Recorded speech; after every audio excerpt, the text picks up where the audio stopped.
PFAS conference.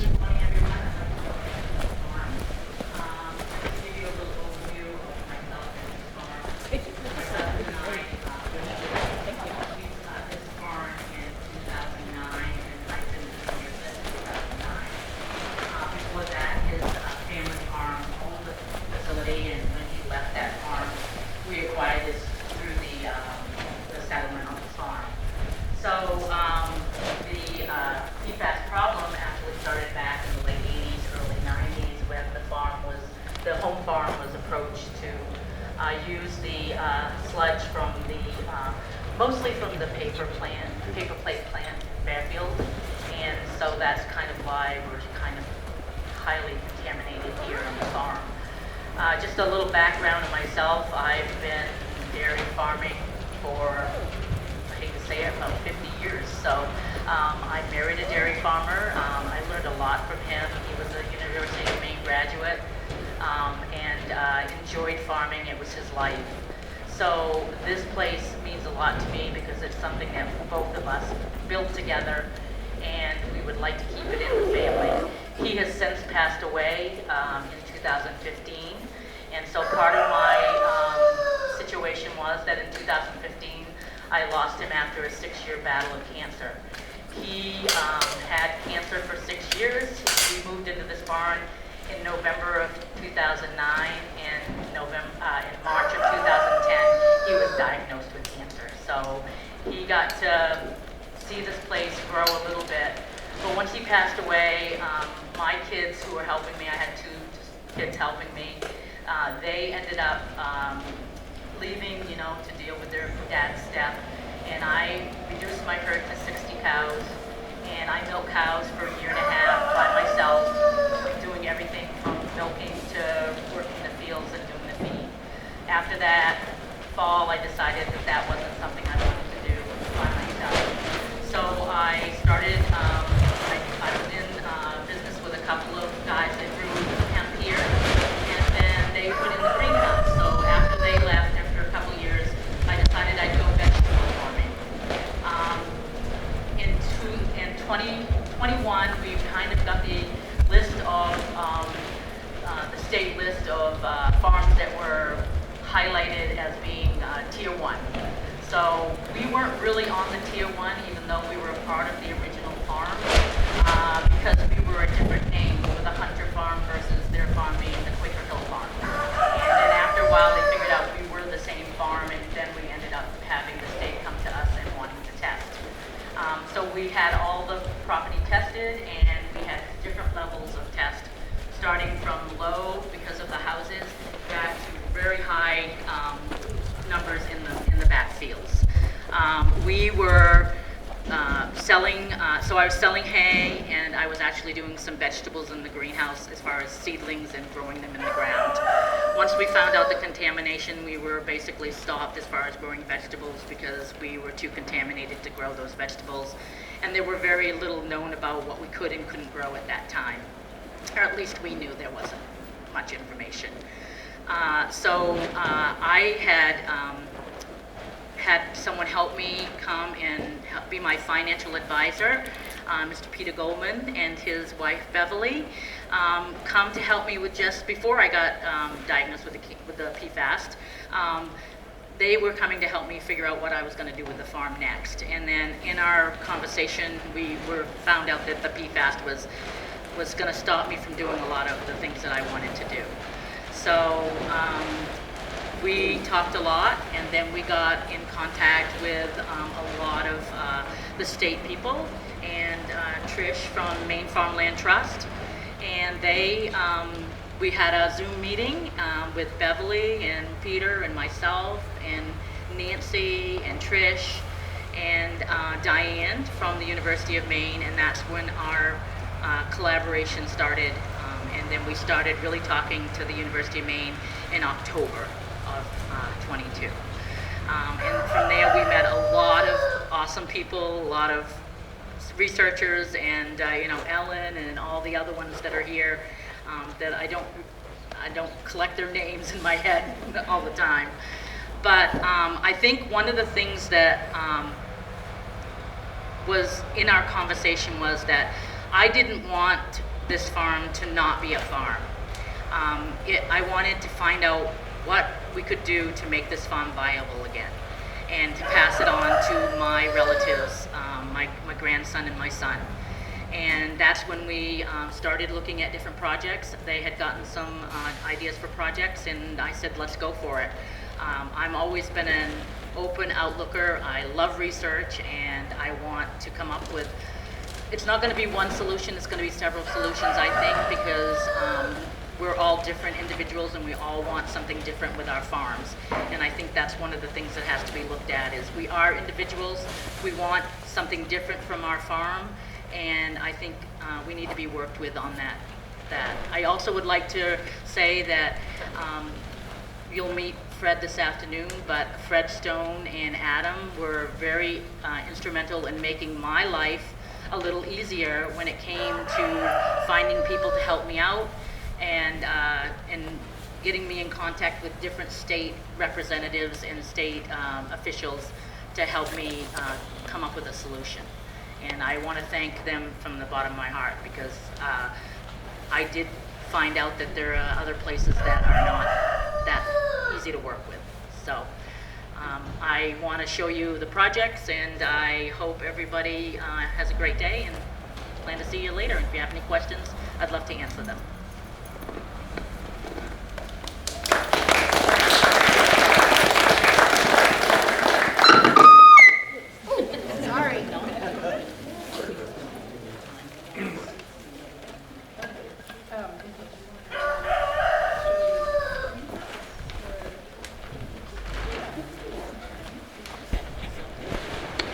Okay, so I think Sue's going to take us over to show us the greenhouse that she's got going.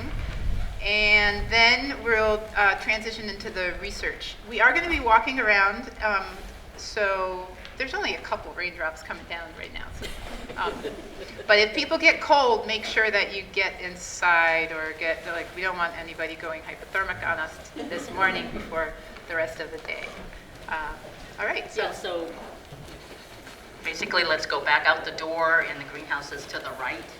The reason that I'd really like to show you the greenhouse is that when it came time for me to do vegetables, I didn't have a place to do them. My water was also contaminated, so I couldn't grow seedlings. So the state did put in a pump, a filter system, and that has happened.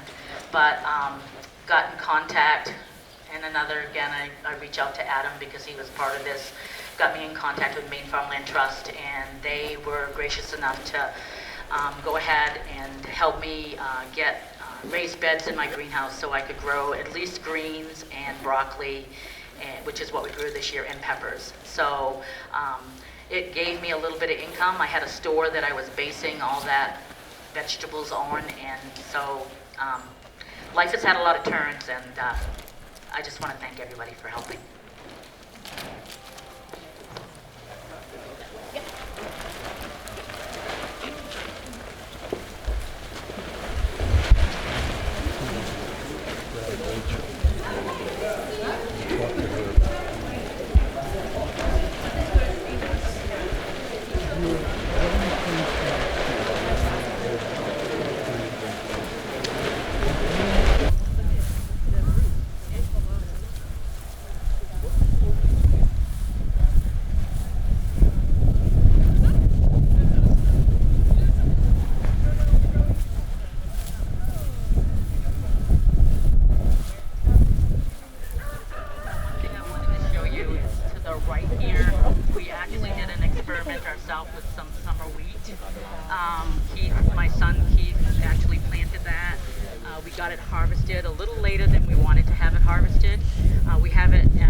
I wanted to show you in the greenhouse is the raised beds that we did, and also let you know that the collaboration with Maine Farmland Trust, the University of Maine, my financial advisors and the state of Maine made a big impact on me being able to get these raised beds.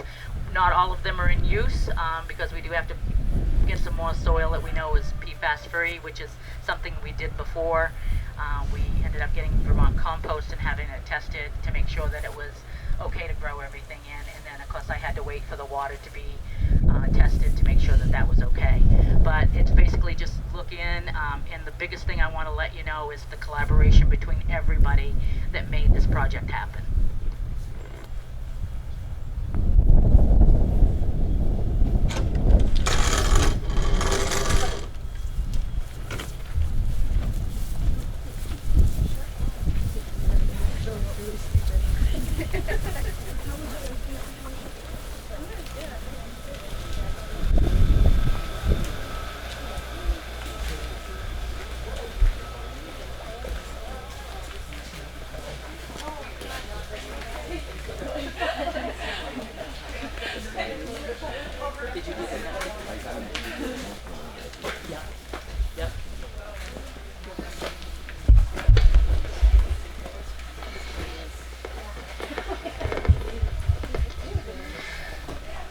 If you kind of move down to the end, I think we can fill everybody in here. But yeah, these are the raised beds. They're very easy to work with. I did have peppers, broccoli, Swiss chard, and leaf lettuces in here this summer. We are going to try to make little legs that we can move around with so that we can put some of them outside after we actually initially get them started. So that's another little project this year that we'll work on.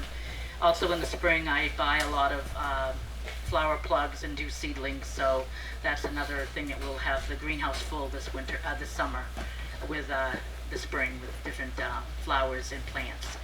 So if anybody has any questions, I can answer a couple questions before we move on.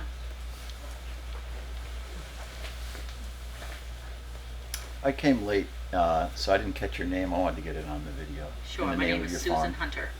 And the name of your farm, Susan? It's Hunter Farm. Hunter Farm. I won't ask where you got that name. When did you build this greenhouse, Sue?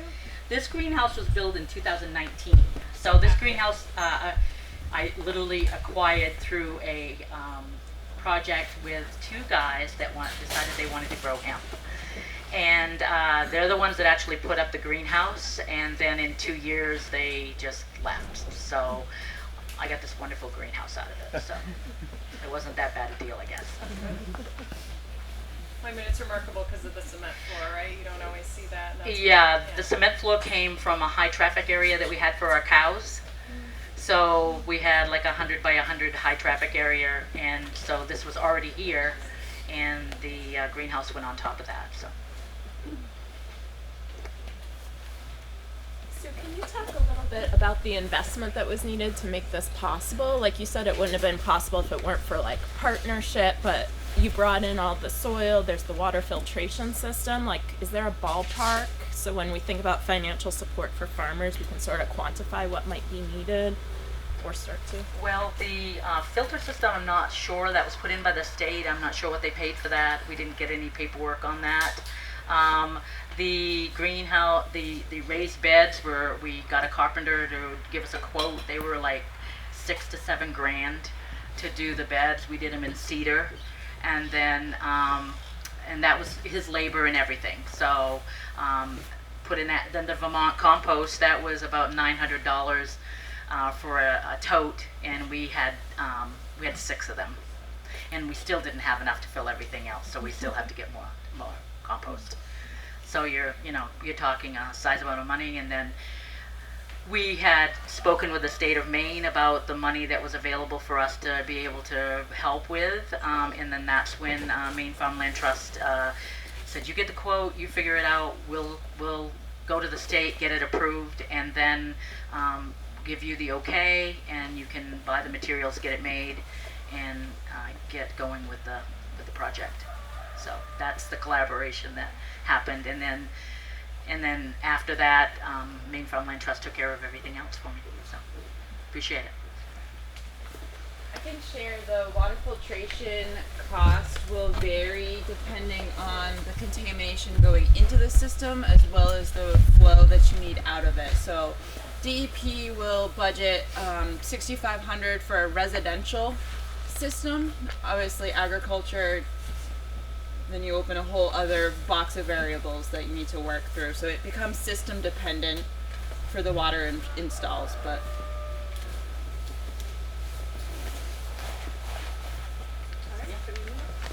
Yeah, let's go back out here and we're just gonna kind of take So a. maybe we can stay, Diane, would you like to, we're gonna stay here for just a second before we start moving outside. It's nice and cozy in here, so.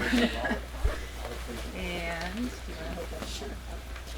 Good morning, everyone. I'm Diane Rowland. I'm the Dean of the College of Earth, Life, and Health at the University of Maine and the Director of the Experiment Station. And I mainly just wanted to say thank you, Sue.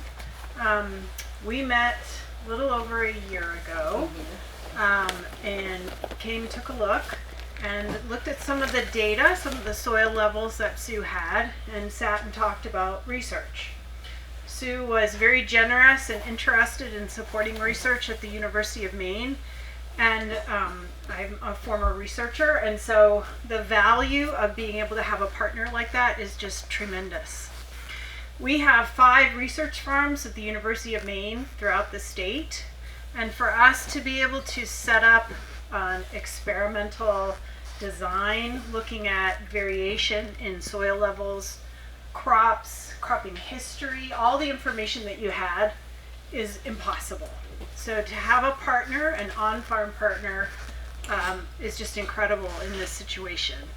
It allows us to do work that I don't really know how we would do otherwise. So we worked through a process of setting up an agreement, ways in which to compensate Sue for her work, for her information, her process in the research. It was truly a co-creative process, I would say. And so we spent months talking about what sort of research was needed, how that could happen, and connecting directly with the researchers that you all are going to hear from today. So my role as dean is just basically facilitating that relationship, and I'm really, really grateful for your partnership in all this. Thank you.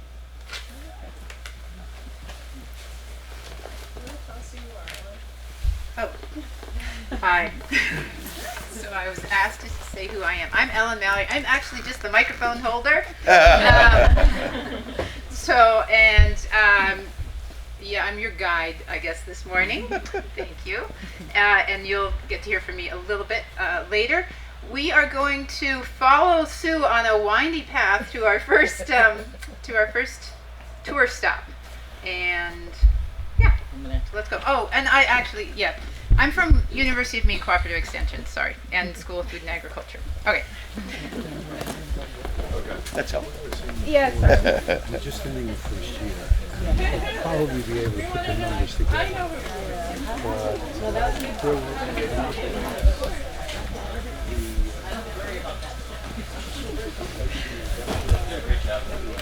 Thank you. And I mean, if you want me to hold the microphone, I'm happy to do that too. Oh, need a break.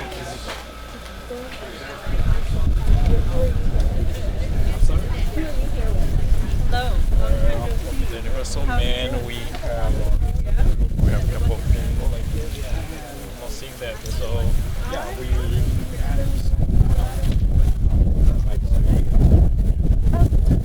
From Northern Tilth. Hey, how you doing? Are you working on the first I can't hold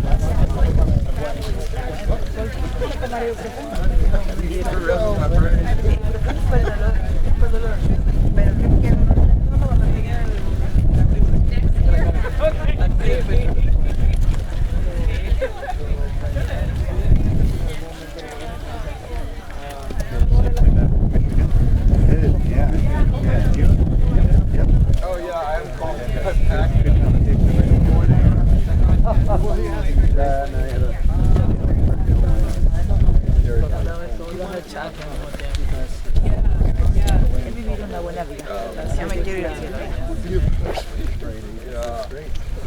I gotta call him back. I will. I've been looking into everything else. Because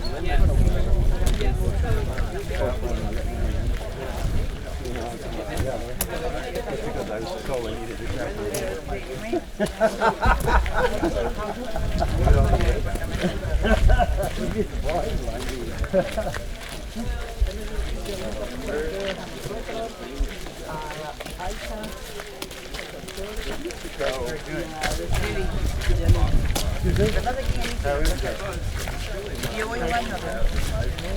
Oh, Greg, holding his own. His wife comes in.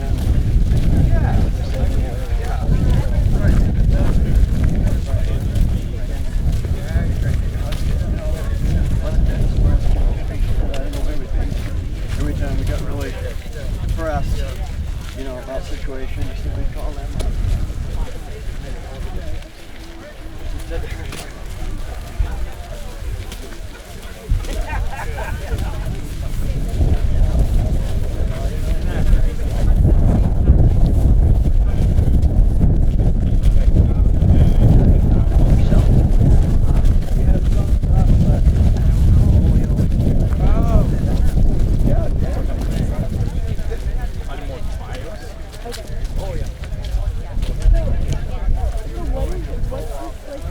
Glad I brought my barn boots. Almost forgot them. Yeah.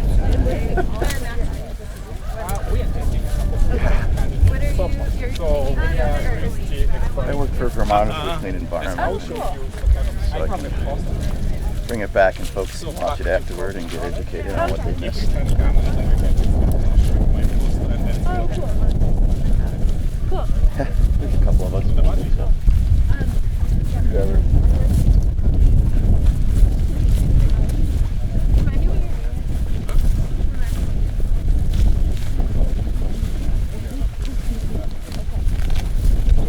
Your requisite junk car. Every farm has to have one, or you don't get certified as a farm. We're going to our class first. Oh, cool.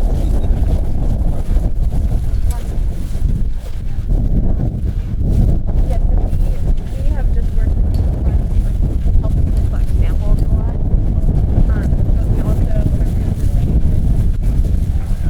started a project. I really struggle with this. I used to be a regulator for the state of Vermont. Oh, really? I was always embattled in staff meetings saying, you know, how do you know what's being applied? The testing regimen was so limited, and the standards, like for mercury and heavy metals, were so high. And then they would say, well, that field's taken, you know, X tons of sludge at these average concentrations for this many years. They're done. Well, what does that mean? They've loaded the soils, at least theoretically, with enough heavy metals that they can never see sludge again. So you've contaminated the soil. You've disposed of heavy metals on these farmers' soils. And so now this PFAS thing has reared its ugly head, and I always thought it was insanity. And EPA really pushed this program for decades as being good for farmers.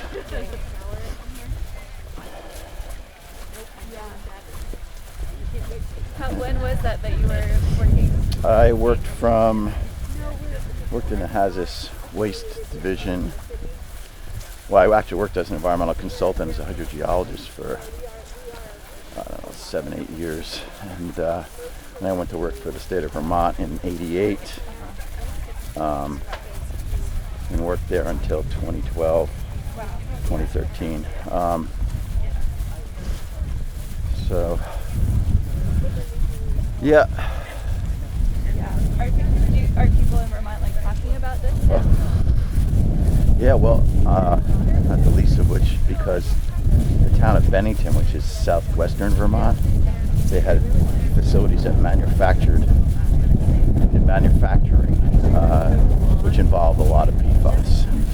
And actually across the New York border, and they would actually, I guess, burn waste products and emit into the air, and you can't destroy PFAS until you get up to like 1850 degrees Fahrenheit and 2200 depending on the variant. And So they just basically spewed the whole region with PFAS. So it's in wells, it's everywhere. It's pretty bad.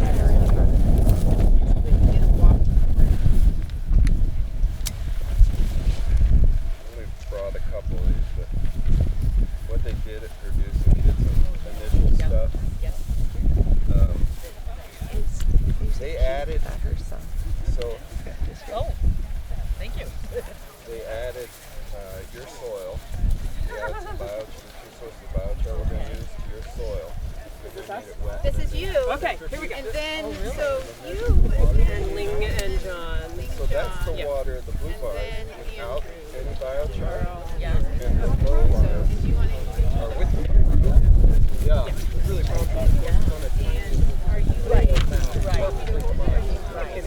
but still, yeah. Can everybody? It looks great. Can anybody hear me? All right. We've still got a few more people trickling in from the back. Come on, Jason. Stop looking at your phone. I'm Rachel Schattman. I'm an assistant professor of sustainable agriculture at the University of Maine, and I am really lucky to have been one of the researchers who got to work with Sue over the last year. And I want to especially thank Diane and Beverly and Peter for helping kind of bring us into the conversation with Sue, because it's been a really lovely partnership. So you can look to this direction over here where I'm pointing my foot. Up until yesterday, this was the site of 2 research trials. The first was one that I was running with a great team, including my graduate student Alexandra Scarce, who some of you may have already met. And then the second half of the trial was being led by doctors Ling and Zhang, who you can see over here. They're going to speak next. So I'm just going to give you a very quick summary of what we were looking at. The big kind of overarching reason that we were doing a vegetable trial is because we know from literature that different PFAS compounds accumulate in different parts of vegetable plants. So just because you are growing on contaminated soil does not necessarily mean that all parts of the plant are ending up with high levels of PFAS, but we don't know a ton about how vegetables accumulate different compounds with different chain lengths and different head groups and all of that stuff. So we were growing 3 crops. We were growing tomatoes and lettuce and fescue for reasons that I'll explain in just a second, on a plot where there was known contamination. Northern Tilth had done some testing a while ago, so we had some background information, which was really valuable. And then when we sampled our vegetables at harvest, we were very, very careful to partition those samples so that we were separating out the roots, the stems, the leaves, and the fruits. All of those samples have gotten shipped off to PACE labs, and we are eagerly awaiting the data so that we can look and see what those accumulation levels were like. And the idea is that we hope to be able to identify what crops are going to be safe to grow, probably on minimally contaminated soil in the state, but to give some farmers a little bit better guidance. The other thing that we were looking at is competitive uptake. So if we plant tomatoes next to fescue or tomatoes next to lettuce, does that influence uptake rates? Because we know that certain crops are kind of super accumulators and other crops have much lower potential. So that is the overall story with our trial. I will just add one quick last thing, which is that this was a companion study with a benchtop greenhouse trial using the same crops in the same configurations that we were hosted at the Plant Diagnostic Labs, which is a UMaine extension greenhouse up in Old Town on Godfrey Drive. Dr. Allison Smart is a plant pathologist that many of you may have come across in the past, so she was very gracious to host our greenhouse companion trial this summer, and we'll be comparing the results from those 2 studies. And with that, I'm going to hand it over to John and Ling. grab me if you have questions as we walk around. Thank you.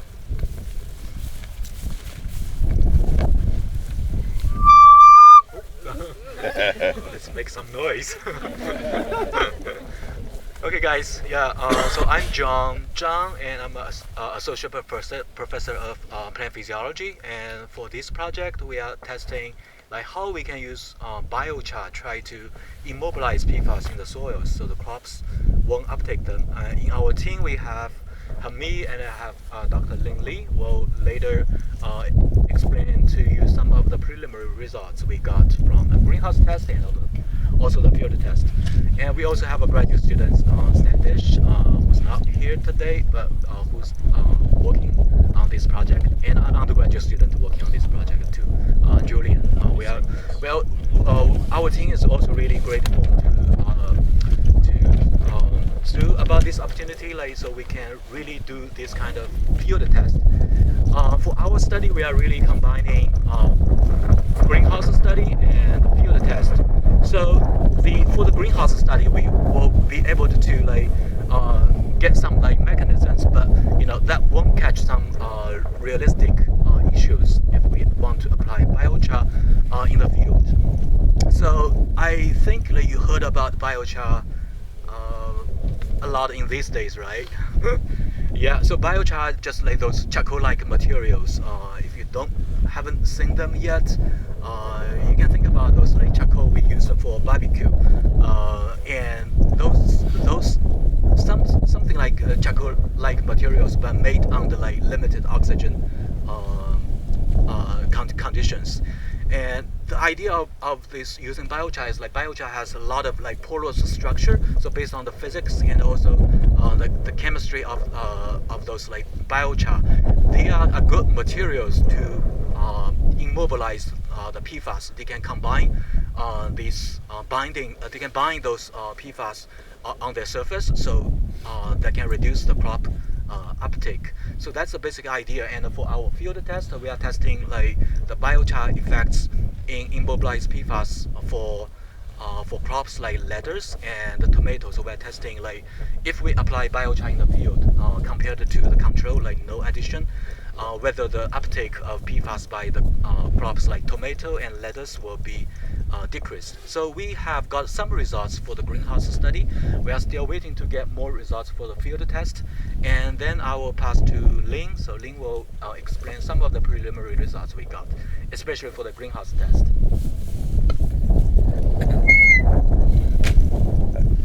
Thank you, John. So my name is Ling, assistant professor of sustainable bioenergy systems at the School of Forest Resources.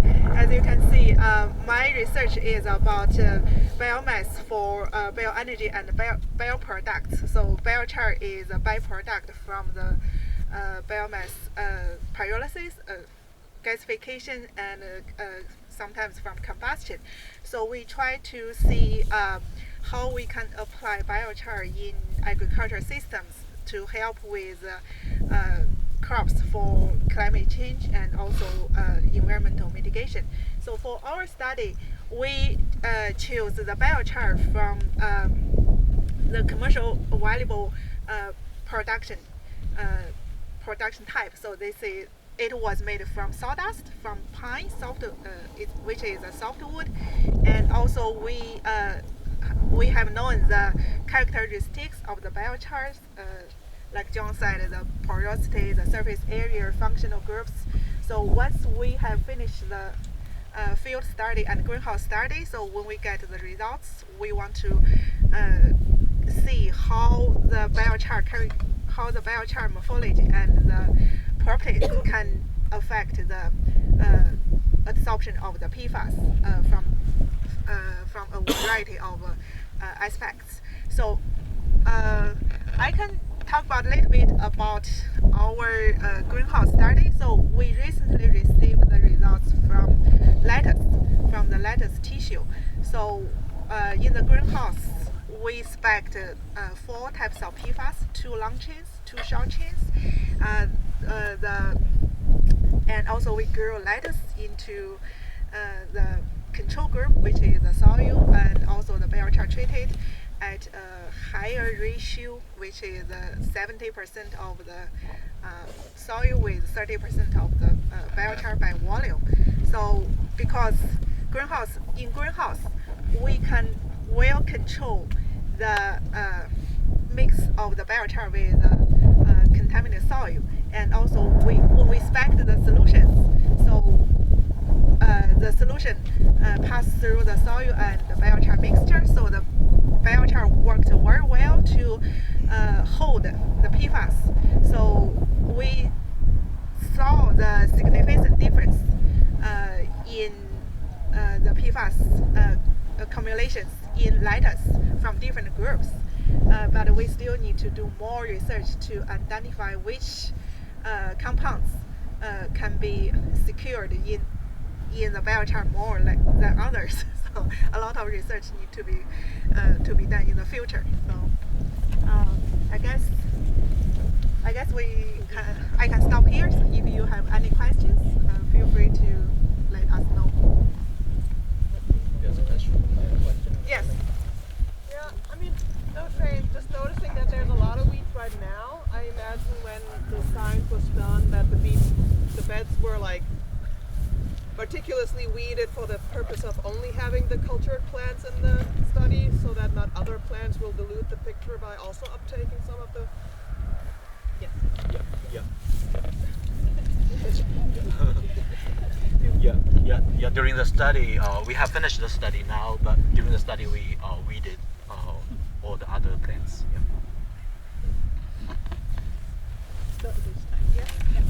Are you doing various application rates for the field study, and how does that compare? Because that sounds like a pretty high concentration of biochar in the greenhouse, which may not be feasible in the field. Oh, okay. Repeat the question. The question is if we have done some application ratios, different application ratios of biochar to the soil.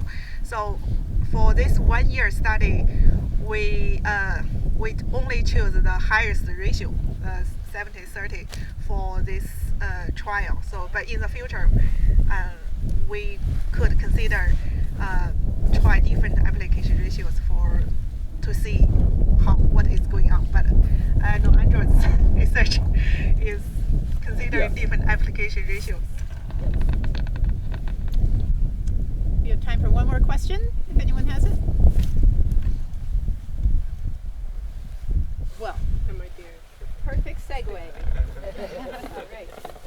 So we'll turn this over to Andrew. So try to point to the people. Can you hear me? So I'm glad I went after John and Ling because biochar can take a little while to explain, but essentially once you carbonize organic carbon in a pyrolysis unit or sometimes in a combustion unit to form that charcoal, it has a graphite-like structure, and it has an incredibly high surface area to mass ratio.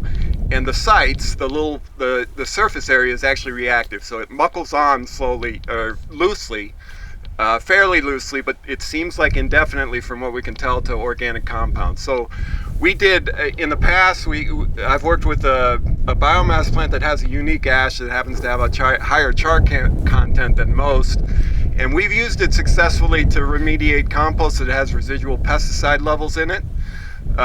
We've also seen when farmers have used it in the past before we knew better that they would use it and then use pesticides, and the pesticides would be inactive, so they'd get a lot of weeds and be unhappy. So from that we had this idea, and we're not the first. A lot of people have thought about this with biochar because essentially it's what's in a carbon filter that we filter PFAS out of water with. So we got a grant from the NRCS. Can you say who we is? Oh! Yeah. Who you are. I'm sorry, doesn't everybody know who I am? I'm Andrew Carpenter, and I'm from Northern Tilth. We're a small environmental consulting company. We work primarily on agricultural issues. You're in good company for not introducing yourself. We're in Belfast, Maine, but we work all over New England. Anyway, so we got it in Northern Tilth, LLC, 16 Market Street, Belfast, Maine. Got a grant through the NRCS's Conservation Innovation Program to look at a very specific plant uptake reduction with biochar. And one of the pathways that has been one of the biggest bugaboos with the high PFAS concentrations in soil has been uptake of PFOS, an 8-chain PFAS, into grass, and then from grass into cows, and then either into milk or into the meat. These fields, this is where our study's going to be, and I'll just say it's been great to work with Sue and Keith. And Keith just prepped this field for us for the applications and seeding that we're going to do this spring. And this is, part of the effort here is to help the farm be a going concern. So we're hiring the farm to do it, and obviously they do the work really well and they care about it a lot. So it's been great. So this grant is going to allow us to apply 2 types of biochar at 2 different rates. So this goes back to Colin's question. One rate is 30 tons per acre. This is equivalent to the rate that we've used in compost blends in the past with this material. And then the other rate is twice that, 60 tons per acre. We're going to incorporate it and we're going to grow grass. So we're looking specifically at the uptake of PFAS by grass and nothing else. And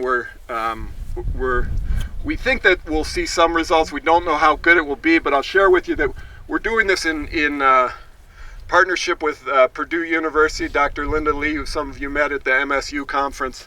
And she has a graduate student named Elijah, who was also at the conference, and this is now his PhD project.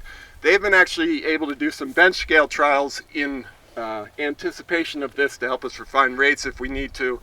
And it was incredibly successful. I actually have a couple graphs here, but it was a very small test. They took this soil, the 2 sources of biochar that we're going to use, they applied them at the lowest rate that we're going to use, the 30 ton per acre application rate. And then they added water, centrifuged it, and measured PFAS in the centrate. And there was a 20-fold reduction, if not more, of the PFAS in the centrate with the blends of the biochar. But that is with a very small sample size, completely homogenized, and that's the importance of the field trial, is to see if that actually works out in the field. We have some hope that it will be somewhat successful, but probably won't look as good as it looks in the lab. We're going to be doing it for 2 field seasons, cutting the grass 2 times both seasons. Fortunately, she runs PFAS analysis in her lab, so even though it's only a $75,000 grant, she's doing about $200,000 worth of PFAS testing if we were to go to a commercial lab for it. So we're doing a complete randomized split plot design, so there are going to be 15 plots out here altogether. And actually, one thing, MFT has been really helpful in all this, and they provided us a supplemental grant that will help us pay for the Hunter Farm and also to get the biochar here. And then one thing I am excited about, if I'm not taking too long. No, you're good. Oh.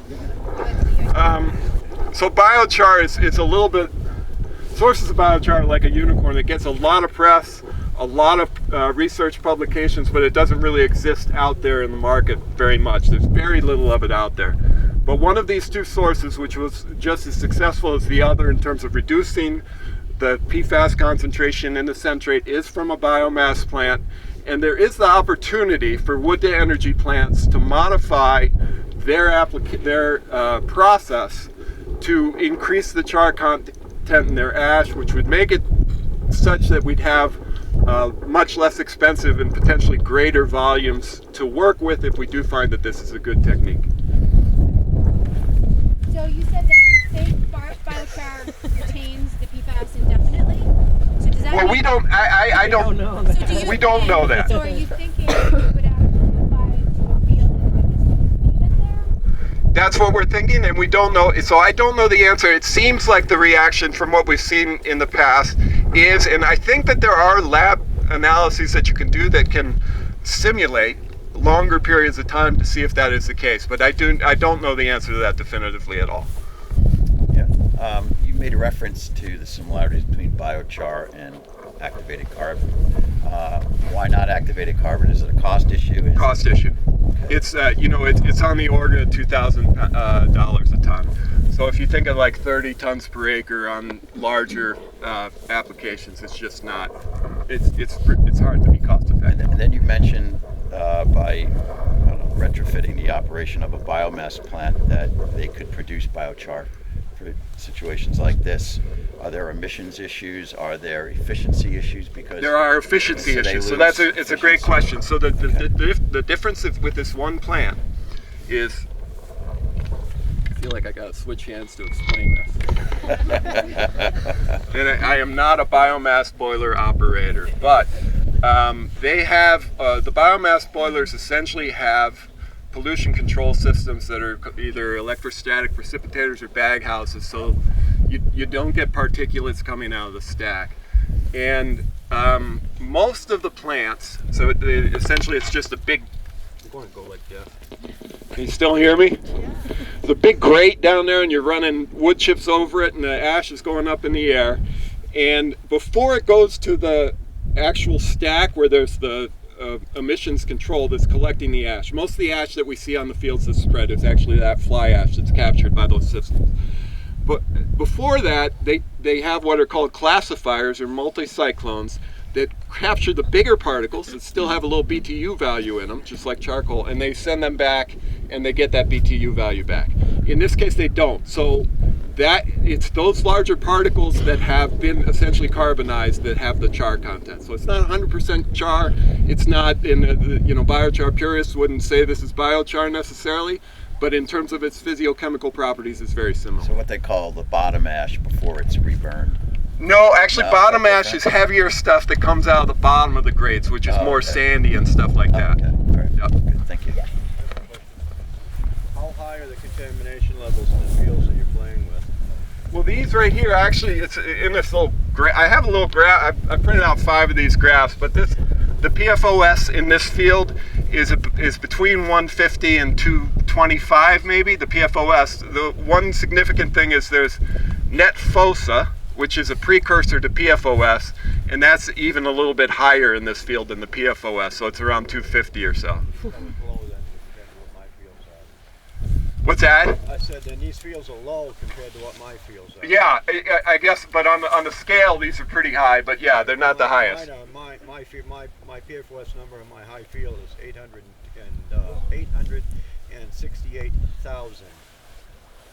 68. How many parts per billion is it? Do you know? Oh, yeah, test me that question. Is it 828 parts per billion, maybe? Yeah. Okay. Yeah, so that's higher than these. We don't know yet how promising these are, but if it is promising, it's possible that it could help as well. And we have done, I've done some bench scale trials with this ash a long time ago before we were looking into this, and we've added it at rates of soil much higher than we're actually going to add here, and it didn't have negative impacts on soil fertility. It did bring the pH up to around 7-8, but we don't think, I'm not suspecting that even the high rates that we have here are going to have a negative impact on soil fertility.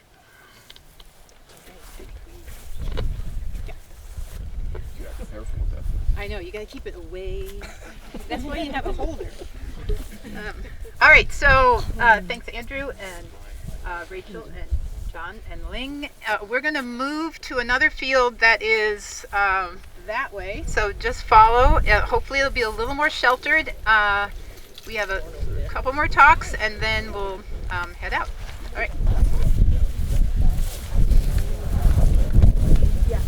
And actually, we have to come this way. Yep. Back this way. We have to go this way.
Okay,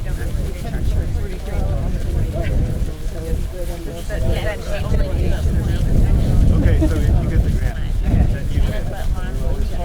Then you get university. We get the agreement all in place. This is the greatest thing ever. Basically, you're going to set up a diagnostic like a really reliable one. I know there's a relationship between blood and muscle and calories. Yeah, it all sounds good.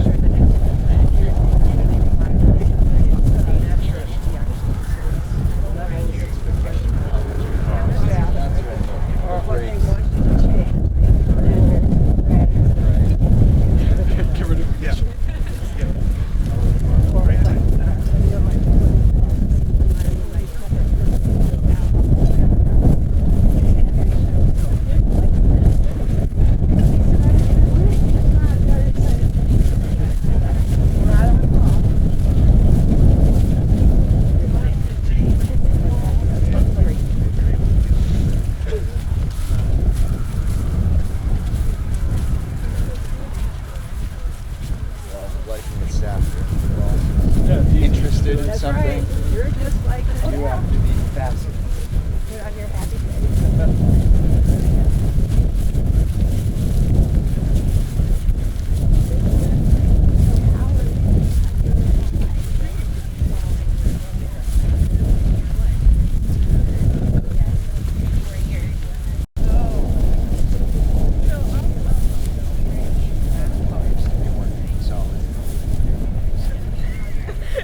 That's what I do.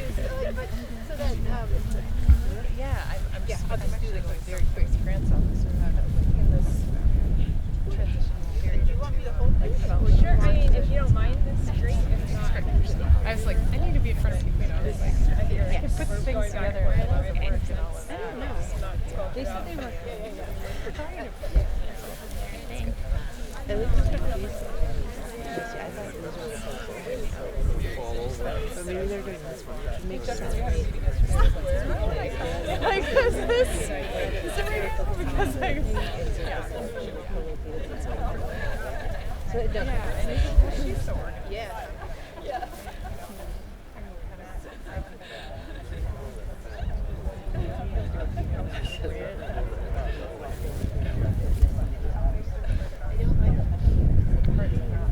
Okay, we're still on the.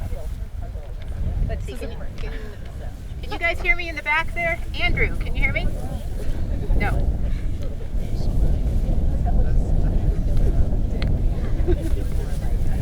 All right, Jason, can you hear me back there? All right, great. So nothing makes me more nervous than coming to our forage plots. We're on the theme of forage and seeing two forage agronomists go immediately over. And yeah, you guys. Anyway.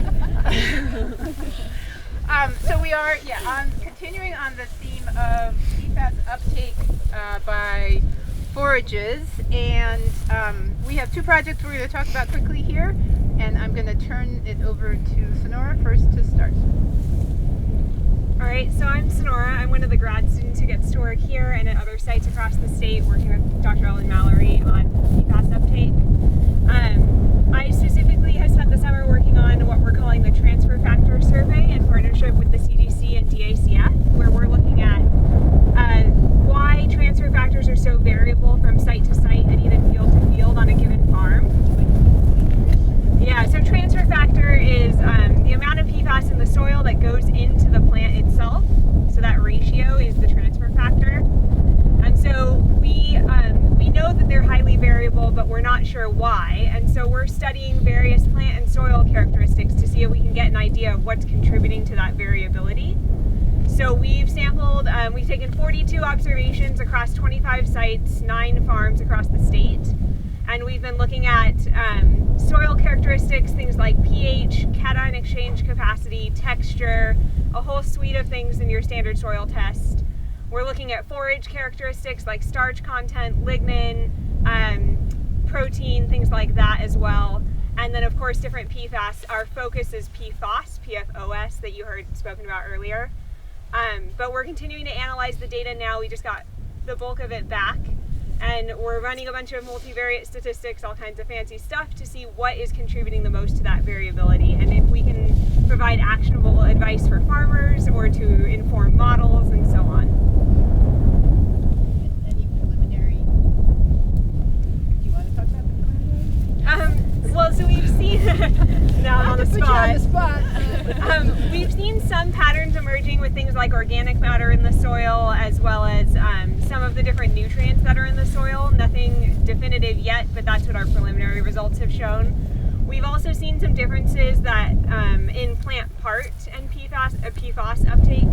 So we've seen in our grasses that the leaves tend to take up more of the PFAS than the stems and the heads, which that's off of one small experiment that we did, but it's a promising trend that follows with literature for other like grains and corn and such. So promising stuff for forage. Thanks, Nora. So Nora's work on the transfer factor survey, which again is in collaboration with the CDC and DACF, is really focusing on a whole bunch of things that might be influencing that uptake by forage plants, the plants and the soils.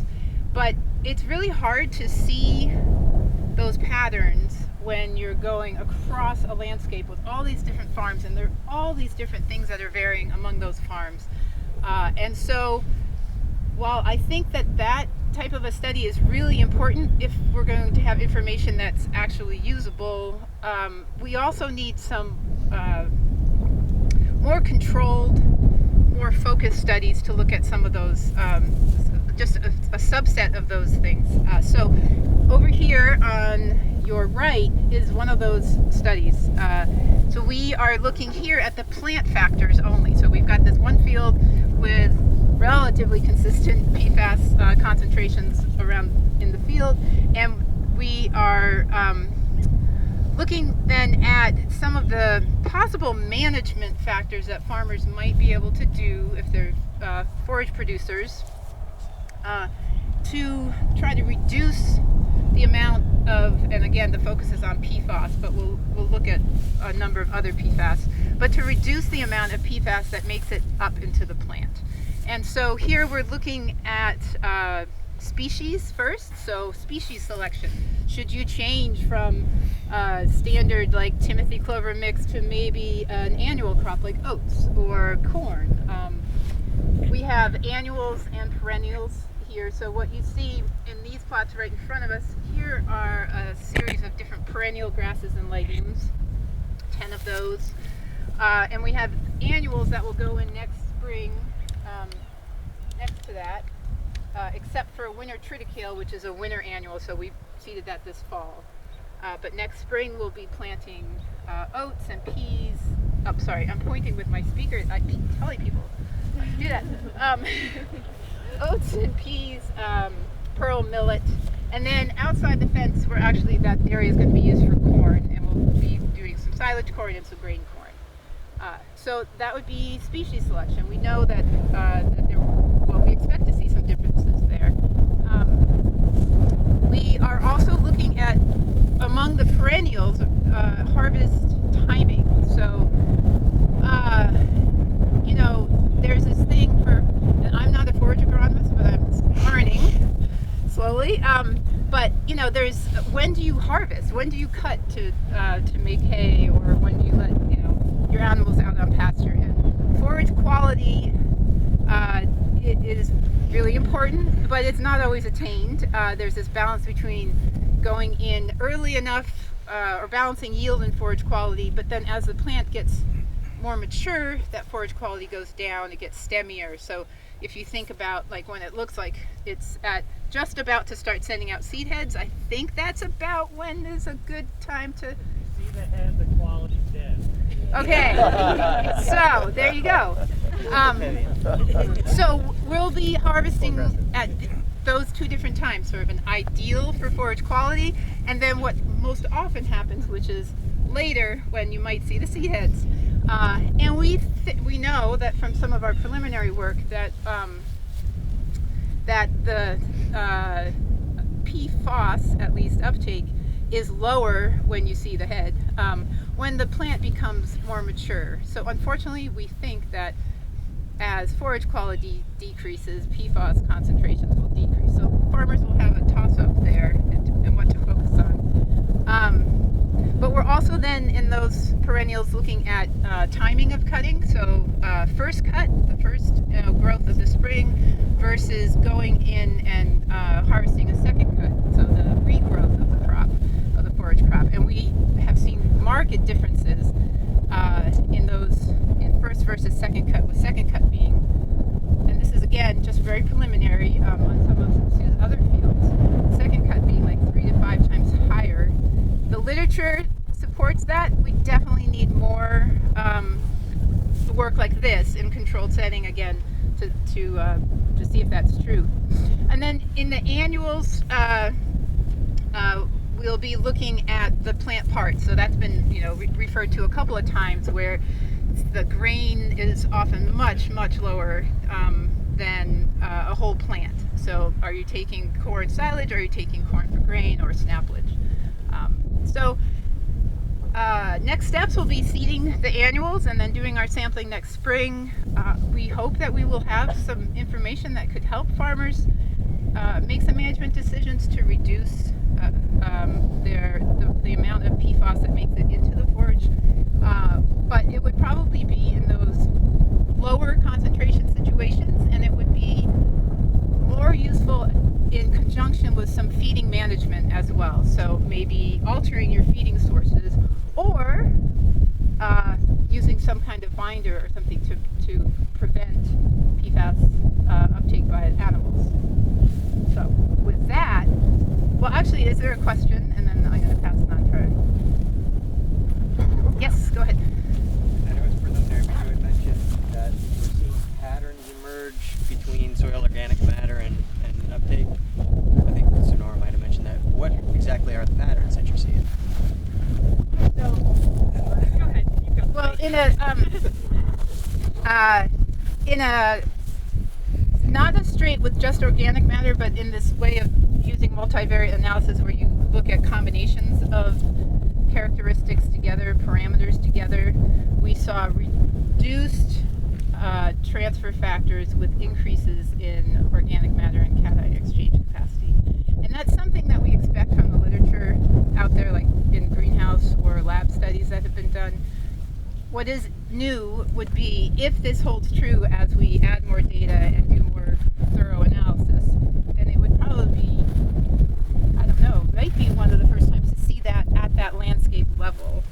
Something that we expect, but it would be to use that in any kind of management decision, you'd want to have some more confidence that we see that at that scale. So, Romy. How many other sites do you have like this? This is the only site where we have a replicated study like this. Yeah. All right, I'm going to transfer it over to Kizito, who's talking about binders in forage. Yeah, thank you, Aaron. Morning. My name is Kizito Nishime in Dr. Romero lab. So we have been talking about now plant vegetables. We are working on the other side, the animal side. So basically we are developing strategies to reduce PFAS contamination in beef and then pig. Basically our strategy, it's a strategy which has been used being developed back in the 80s, 90s. I don't know, for those who are working with the dairy farmers, they have heard about mycotoxin binders. So basically, if you have a contaminated corn with mycotoxin, for instance, aflatoxins, which are toxins produced by fungi, so the cow, if the cow is fed with this contaminated cornmeal, the cow will metabolize this aflatoxin in a different form and then got into milk, and then consumer will be exposed to aflatoxin via milk. So back in the 80s, 90s, scientists are now developing some strategies, for instance, like binders using natural clay, just to bind like now these aflatoxins. So for instance, if you have like now the whole process, if now that you have contaminated cornmeal, these binders will work as sponge, like now sequestrating the aflatoxin, and then prevent them to being absorbed and then getting excreted. This is now it's commonly used like in a dairy farms, just to reduce aflatoxin contamination in the milk. So we are using the same strategy, specifically like now trying to reduce the PFAS, which is the main concern in the beef and then in the dairy. So currently now we're testing different candidates. We have been testing different candidates in vitro, so which means we are simulating what is really happening in the rumen. So at least in the lab to identify the best candidate.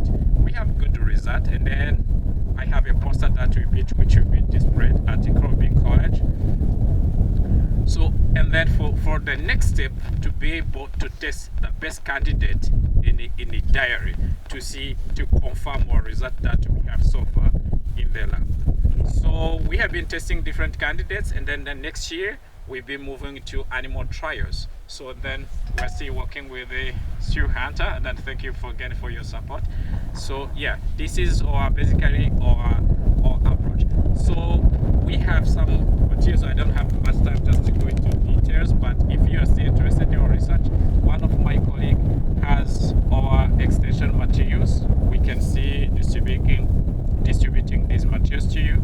But again, we can discussing about the results over the poster that which will be displayed at Carpenter College. Thank you. I don't know if there's any question that we can discuss about this. Any questions for Kizito? I'm sorry? Oh, I was asking if there are any questions. So I just wanted to add, actually, the binder we're exploring, surprisingly, and this is thanks to Megan Flanagan. I think she's here, right? So Megan pointed us to a paper from one of the manufacturers of PFAS. They were concerned about contamination of the people that were working the plants. So in 1984, they tested this binder that was able to decrease tenfold the concentration of PFOS in blood. So, and milk is made from blood, right? So there's a high correlation between milk concentration of PFOS and blood plasma concentration of PFOS. So, and this binder basically was the only one out of 7 candidates that we tested. We tested different classes. We tested the carbonaceous type, basically activated carbon. We tested the clay types. So we tested resins. So, but only one worked, and there is a very good reason why it worked, because this binder can keep a positive charge at a very wide range of pH. So, and the people from this company, when they did this research, so they clearly mentioned that this binding was strong across gastrointestinal tract pH conditions. Will be at the stomach level will be as low as pH 2, or it could be as high as pH 8 in the duodenum ileum. So that is why we believe very strongly that we're in a very, very good lead. And now that we know the chemical principle, so what basically needs to happen in the chemical structure to bind PFOS, actually we have been looking for the same motif in natural foods. And that's what we would like to test, because this solution will work for conventional producers, but what about the organic producers, right? So, but now we know the chemical motif that is needed to bind PFOS, and actually we have identified good natural potential binders that could be also effective for organic producers. Oh, there is a question there. Can you comment about the impact on the manure, the PFAS in the manure? Can you repeat the question, please? You. Oh, okay. So yeah. So yeah, she was asking the impact of PFAS in the manure. So that's really an interesting question. But the first step is like now reducing the milk. So we are working with another faculty at the University of Maine just to explore solutions. If we have now PFAS in the manure, what to do? So we are still exploring this part as well. Yeah, so basically the idea would be, so we concentrate the PFAS in the manure, we can put in a biodigester, and nowadays the government is stimulating dairies to have biodigesters. Then you can get rid of most of the organic matter, so end up with a sludge that then can be chemically treated, and the technologies that have been developed in engineering sciences to destroy PFOS, they can be applied to something that is concentrated. But for instance, if we're to apply some of the harsh chemicals that used to destroy PFAS, we couldn't do this in the field, right? Because it's a spread, it's at a very low concentration. But if we get it into a sludge, then we can attack it with the chemicals that can be developed by the engineering people. I think we're gonna need to Yes. That was great.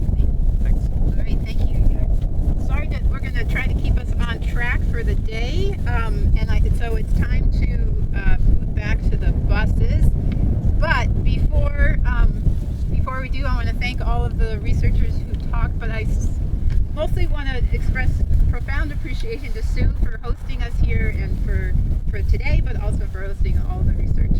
So give a round of applause for Sue.